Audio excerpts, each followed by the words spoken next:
আসসালামু আলাইকুম রহমতুল্লাহ।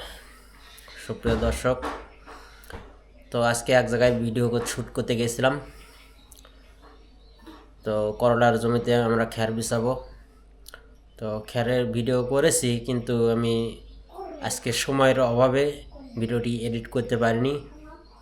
তো এই ভিডিওটি আগামীকাল পোস্ট করব।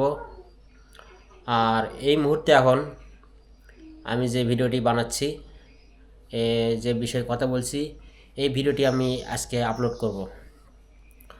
তো আগামীকালকে যে করলা জমিতে খ্যার বিছাবো, এই ভিডিওটি আগামীকালকে পোস্ট করব। আপনারা অবশ্যই ভিডিওটি দেখার জন্য প্রস্তুত থাকবেন, বা আপনাদেরকে দাওয়াত দিলাম, নিমন্ত্রণ করলাম। অবশ্যই আপনারা এই ভিডিওটি আগামীকালকে দেখবেন। আর এই মুহূর্তে যে ভিডিওটি শ্যুট করতেছি, এই ভিডিওটি এই মুহূর্তে আপলোড করব, আর একটু পরে আপলোড করব। তো ভিডিওটি দেখার জন্য আমন্ত্রণ জানিয়ে শেষ করছি। আল্লাহ হাফেজ।